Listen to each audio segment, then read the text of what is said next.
Hi, this is Craig Stocks here for Utah Desert Remote Observatories. You can find us online at utahdesertremote.com, and we'd love to talk to you about hosting your telescope under our dark skies here in southwest Utah. Today I'm going to talk about a fairly focused technique.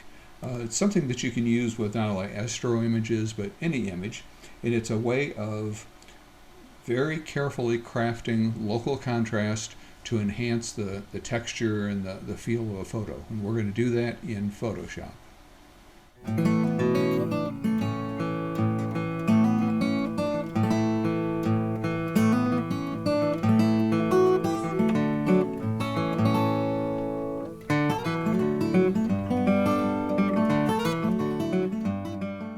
So eventually we're going to get to, excuse me. So this is the sample image that we're going to work with, and we're basically going to turn the basic image that you see here into something a little bit more dramatic, and it may look a little different than this when we get done. In fact, I'll probably exaggerate some of the edits so they come across well on YouTube. But what we're doing is managing local contrast. And local contrast is that difference between the light areas and dark areas, but within just a region of the image. And it's that difference of highlights next to shadows, and shadows next to highlights, that give the image structure and depth. In general, dark areas tend to recede, bright areas tend to come forward, but it's bright next to dark that really gives the image contrast. And what we're going to use is a very old technique called burning and dodging. If you ever worked in the darkroom, it's a very tactile feeling technique in the darkroom where you actually use your hands or some simple tools to direct light under the enlarger to brighten and darken different areas of a photograph. Frankly, it's the only part of a darkroom work that I kind of mess. And I substitute that with a mouse or with a stylus and a tablet. And to explain the technique, I'm going to start with a landscape image because it doesn't really matter what kind of an image you're working with. We'll start with this just simple landscape image, and this is sunrise at Zabriskie Point in Death Valley. And burning and dodging is selectively darkening and lightening areas. And if we look at the texture in this photo, we have a light coming from the left-hand side and from behind, and that creates a lot of shadows and highlights in these ridges and structures within this Badlands area of Zabriskie Point. And if we want to highlight that some more, but selectively, we can darken the darks and brighten the brights, and that will create a little bit more local contrast. And yes, you can do contrast globally. What local contrast does is it works more selectively on just areas where there are highlights next to shadows. And with burning and dodging, we can get even more focused. Now, there's a variety of different ways to approach this. The way I have found works best for me is to use a separate burning and dodging layer, and you can just simply paint on that with a brush to brighten and darken. And so let's explain how this works. So to start with, I'm just going to turn on this blank gray layer. So right now it's just covering up everything below it. And we're just going to use this for illustration. And depending on your monitor, the device you're viewing on, this should appear to be just a smooth, pure, medium gray with no gradients or brighter or darker areas. Above that, I'm going to add another, in this case, a blank layer, and I'm going to put it in soft light blending mode. Now, what's special about soft light is it will either lighten or darken whatever's below, depending on whether what's on this layer is lighter than medium gray or darker than medium gray. And it won't take it all the way to black or all the way to white. It just kind of gently lightens and darkens. And so if I paint on this blank layer with a brush, and let's just start with a black brush. So I'll grab the brush tool from the toolbar over here, and typically I'm going to use the B key as the shortcut to select the brush tool. And for the colors of the brush, I want the default colors of black and white, and so I can tap D on the D key, or I can click on this very small icon, and that'll set the default colors of black and white. And I can swap those very easily with this little curved arrow, and that just swaps white to the foreground and black to the background. And it's the foreground color that the brush will paint with. But I can also use the X key. So just by tapping the X key, I can switch back and forth between darkening and lightening, which is based on whether I'm painting with a black brush or a white brush. Now let's talk a little bit about the brush settings. And once the brush tool is selected, in the toolbar at the top, you'll see the settings that are unique to the brush tool. And right now I have the opacity set at about 30% and the flow set at 20%. And that seems to be working fairly well for me. I've also turned on this airbrush tool. What that lets me do is, it paints kind of like an airbrush or a spray can, and it lets you move around and go back and forth. So for instance, if I paint with a black, let's just start with painting with black, and you can see that it's painting black on this layer. And if I go over an area again, it gets even darker. Now, if I switch by tapping the X key to white, now it's lightening whatever's below. And in fact, if I go over something that I darkened, I can lighten it as well. And that's one of the reasons I like using a blank layer. I can just very quickly switch back and forth between darkening and brightening, and you can quickly correct mistakes. If I really make a mistake, I can grab the eraser tool and just erase that. And normally you want the brush to be a soft brush, not a hard brush, so I'm going to take my eraser hardness down to 0. So you'll frequently see people do this on a medium gray layer, and that works too because medium gray has no effect in the soft light blending mode, but the erasing part of it doesn't work as well. So if you have a blank layer, you can erase to get rid of it, go back to tap B for the brush tool, paint with black, tap X, paint with white, and you kind of get the idea that you can very carefully lighten and darken small or large areas. Now I can also use the left and right bracket keys on the keyboard. I can make the brush bigger and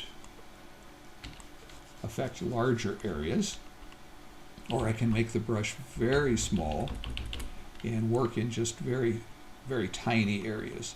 And in fact, when you do high-end portrait retouching, kind of glamour type photos, most of the work is actually done with very detailed burning and dodging, sometimes down to just a brush of a couple pixels wide to work on individual pores. It's a very, very tedious work. Now, if I turn this gray layer off, you probably don't really notice it, but if I blink the burn and dodge layer on and off, you can see that it is having an effect on that picture below. It's not the effect we want because we were just scribbling, but you can see what kind of effect it has. So let's just clear this layer out. I'll use a keyboard shortcut of Control-A to select the entire burn and dodge layer, tap the delete key to delete everything, and then Control-D to deselect. And now let's actually do some selective burning and dodging. I'm going to start by making the brush a little bit larger. And here we have dark areas and light areas. So I'll darken this with just 1 or 2 brush strokes, and then I'll switch to white and lighten the adjacent areas. Go back to dark, dark there, light here.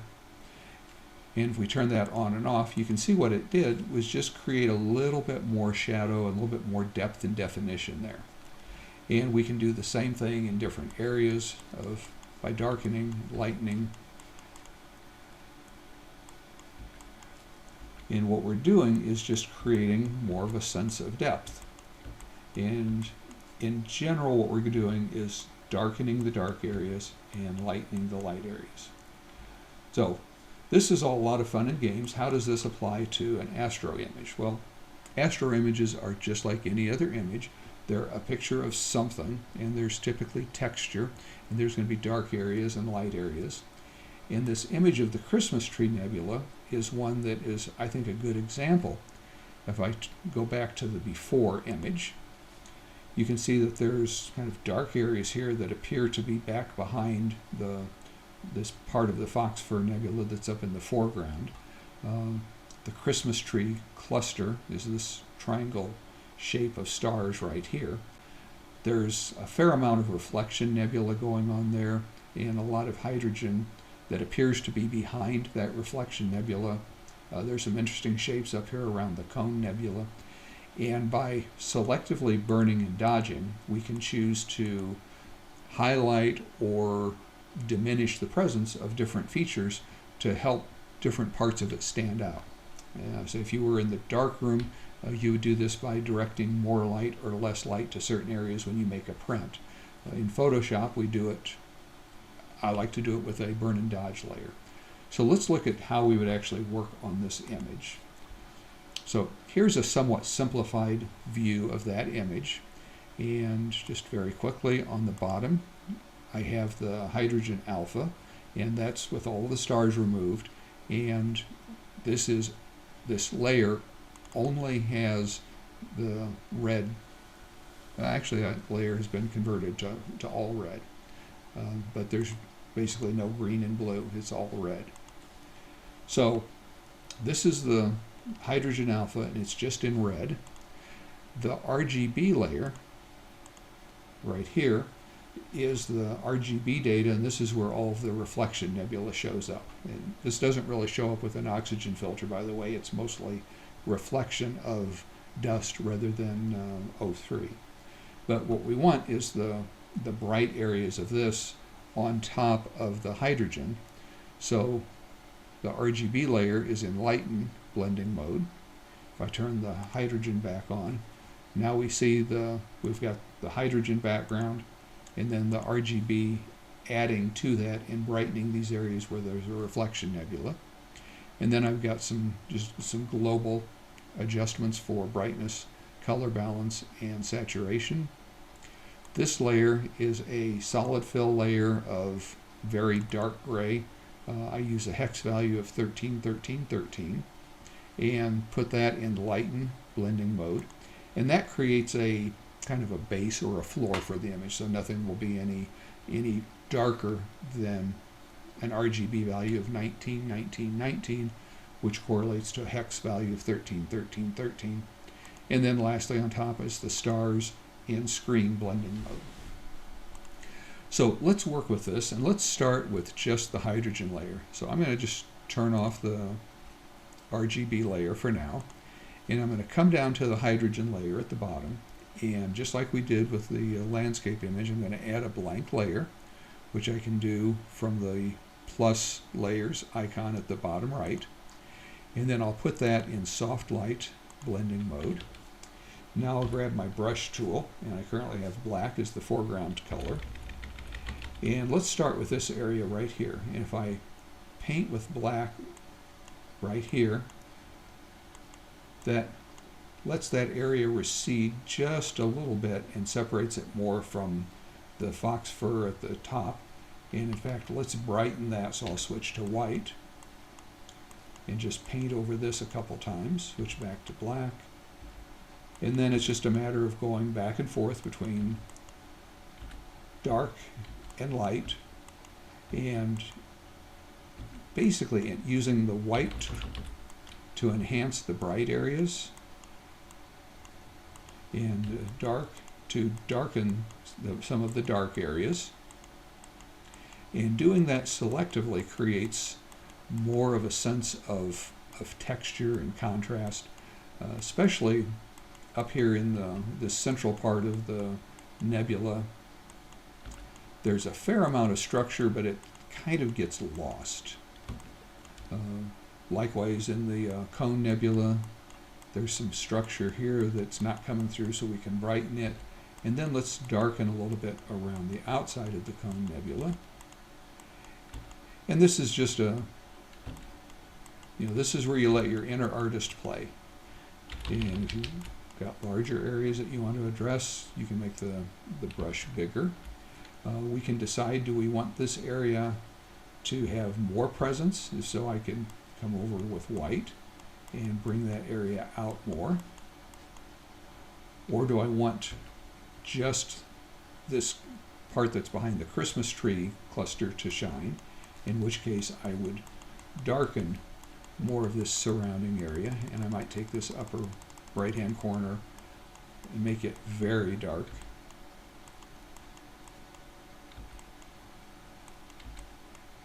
So there's a bit of a trough here, so we'll enhance that by darkening. So I say it's very much an iterative process, and you just decide what looks good to you, and you may change your mind as you go. That's perfectly fine. Now, it's always a good idea to turn this layer on and off to see what you've done. So if I turn it off, that was before. This is what we've done, just by painting on the blank layer above the hydrogen. This area looks like it's a little blown out, so I'm going to focus in here with a smaller brush and make sure that we've got detail in this area. And I'm just clicking and painting. I can also, because I'm using the airbrush mode, I can click and hold and paint back and forth like you might with an airbrush or a spray can. If you do this with a stylus rather than a mouse, it's a little bit easier also. So that really shows how we brought out that texture in the hydrogen layer. So now let's turn on the RGB, and let's add another blank layer, and this time we're going to really focus just on the RGB. And in fact, we might want to clip this layer to the RGB so it only affects the RGB layer. To do that, you can right click and choose Create Clipping Mask.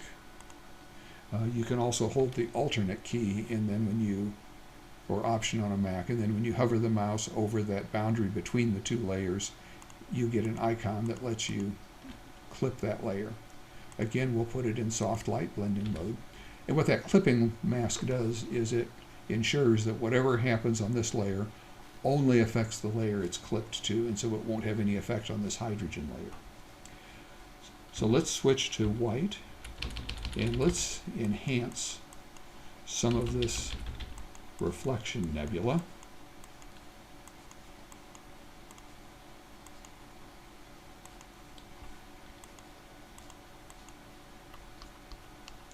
And let's turn the layer on and off and see where maybe we want more of that hazy effect down here. Maybe we want less. I think I like the hazy effect down there. There's some nice streamers going on here.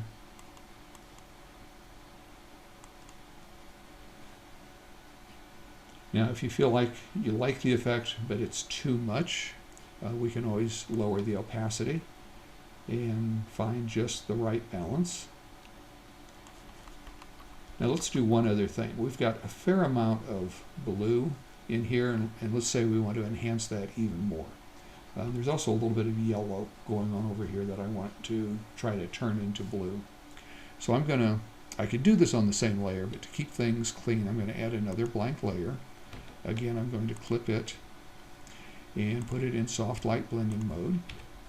And this time I'm going to go up to the color swatches, which if you don't have it stored in your palettes over here, you can go to Window, Swatches, and that'll bring up this palette. And let's pick just kind of a light blue. And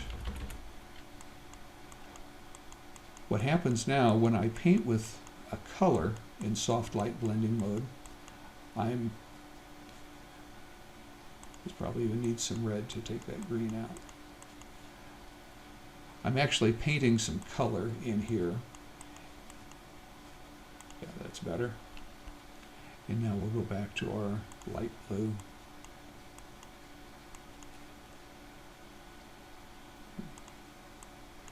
Take the green out here. We've got some green down here.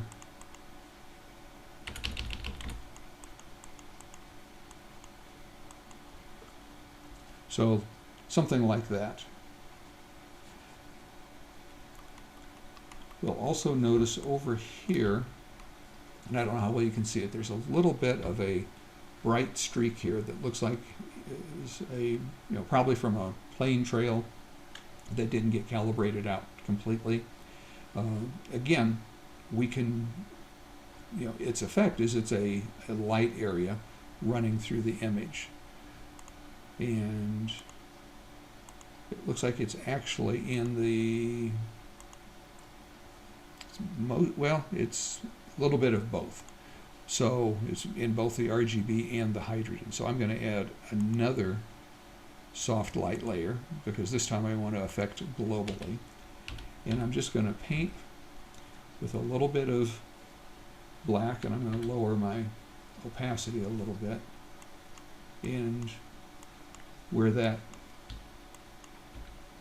dark streak is, I'm just going to darken it ever so slightly so that it blends in. And you don't have to do a perfect job when you're fixing a defect like this. You just have to break up the pattern. So in fact, you can kind of go in different pieces, and as long as you break up the pattern, then that artifact will tend to disappear. This is mostly just a dark streak. There's a little bit here. And if you go too far, you just switch back to white. And that has more or less corrected that. Now we can turn the stars back on, and we have a more dramatic image than when we first started. And just for comparison, let's turn off. So that was where we started. This was adding the texture to the HA layer. This was adding the texture to the RGB layer. And turn the stars off to fully appreciate it.